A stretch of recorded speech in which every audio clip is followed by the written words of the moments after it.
In today's Leeds news, new kit details, Leeds eyes Serbia striker, Roca latest, Gruev could stay, and Max Wober exit talks at a standstill.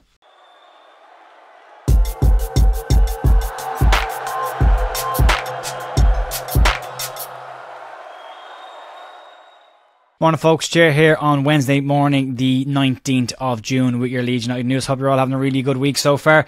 There's a little bit to get through, so we won't waste too much time. We'll get stuck into it. Just really quick, the one a week. If you do like the channel, if you want to help to support the channel and help it to grow, you can do so by subscribing to the channel and liking the video, which helps get the video to more people, and that helps it to grow and all that. Great. Right, let's move on.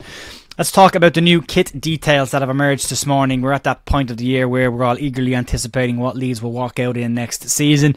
And last season we saw Leeds lean into its history a little bit with peacock feathers embossed on the white shirt and a away shirt that featured peacock feathers all over it, and we won't talk too much about the fruit salad kit just for now. It now seems that Leeds may be ready to lean into their history again for a second time for the kits coming out this season. Adidas kits so far this summer that have been released have had this very strong retro vibe about them. Arsenal's kit have removed the surround on the crest and have gone with the old-fashioned straight-up cannon that they used to have in the early 90s.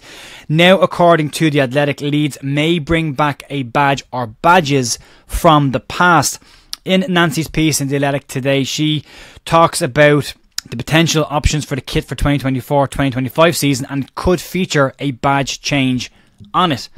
It has said that potential designs for the new strips have included earlier iterations of club badges. It does say badges plural featured on it, and the smiley badge is one of them, which did feature for Leeds between 1973 and 1981, and this would tie in pretty nicely with Adidas' retro vibe for this season. Around whether it's a badge change or badges, you could see a similar situation to this year, where instead of the peacock feathers embossed in the jersey, you see different variations of all the old Leeds crests embossed on them. It would be an interesting badge to change to put the smiley badge as the main badge on the crest and replace this current shield, especially as they leaned into the old peacock design last year, had it on the back of the shirt, and you maybe thought that would be a badge they would bring back from a mascot and a branding perspective, knowing how American franchises work. But right now it appears that there will be some form of old school badges included in the Leeds kits for next season, which is interesting. Moving on to some potential incoming news, and according to reporter Ben Jacobs, Leeds have an interest in signing Red Bull Salzburg striker Petr Ratkov. Leeds' previous dealings with Salzburg have seen the incomings to Leeds of Brendan Aronson, Rasmus Christensen and Max Wober all arrive at Leeds, and now Leeds are said to be interested in Salzburg's striker Ratkov. There is other interest in Ratkov, it should be said. Rangers in Glasgow are said to be keeping a clear eye on the player and developments around his future. Ratkov has been nicknamed in Austria as the next Haaland. Remains to be seen, but a fee of around £4 million is seen to be enough to get the player to Leeds. It is exactly what they paid for him to bring him to Salzburg, so you'd imagine a fee slightly higher than that would be needed. But it's interesting to see if Leeds are sniffing around the number 9. The Mateo Joseph situation is worth keeping an eye on as well. Leeds have priority over that situation. If it's a case that Leeds say Joseph cannot go to the Olympics, then Joseph does not go to the Olympics unless the manager or the club believe it's better for him to do that.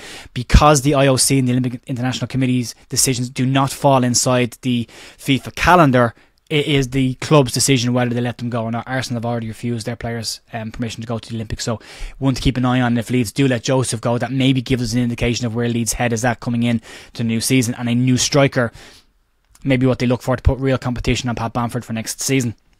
Moving on to an exit, one that's been rumoured and rumbling around for quite some time, but some new information today, and that's Marc Roca. More details have emerged on the Roca to Betis situation, with the Spanish club now expected to pay a fee to bring the player in on a permanent basis.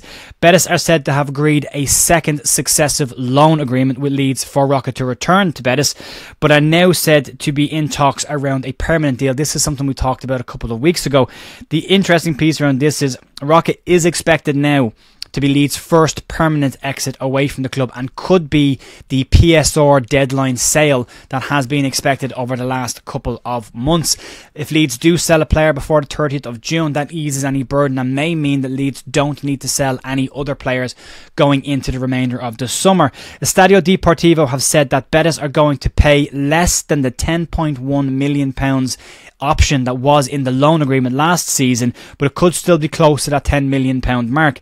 Leeds did spend £10 million on Roca 2 years ago, and depending on how that transfer was amortised, Leeds could pocket a slight loss or a slight profit on this. If Leeds have paid £5 million in the transfer already over the last 2 seasons, then that means the outstanding amount is £5 million for Leeds, and anything above that will be seen as a profit.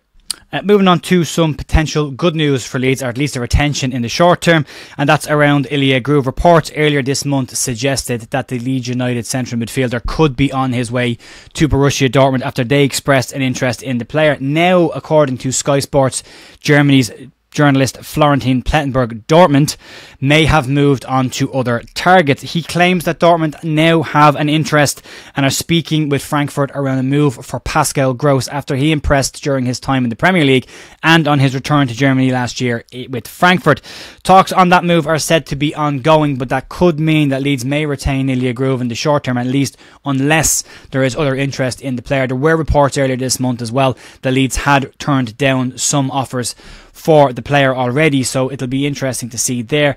And then the final story today, moving into this, and this one relates to the future of Max Wober again, and there's some more information that's come out around this today. Leeds United central defender Max Wober has admitted that the talks about a permanent exit from Leeds are at a complete standstill, at least for the time being. Wober revealed that a return to Gladbach does not look like it is on the cards, and he was speaking to Bild in Germany, where he said the following: "There is currently total radio silence on both sides. I've heard from Leeds that there will be talks once the Euros are over. They want me to concentrate on Austria for now.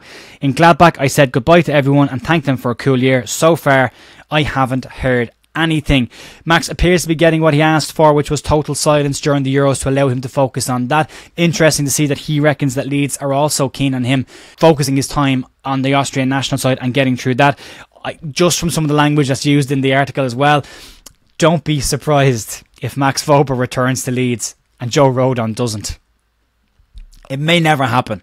It could be the opposite completely. I'm purely speculating right now.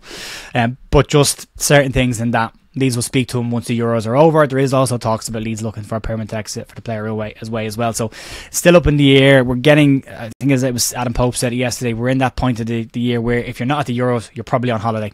So there's not a lot happening at the moment. There's work on in the background. It's the next week or two after this week we'll probably start to see things really heating up and moving. But there is some interesting pieces out there this morning. That's going to be it for me today, folks. Massive thank you as always for supporting the channel. I'll be back tomorrow morning for more Leeds news. See you then.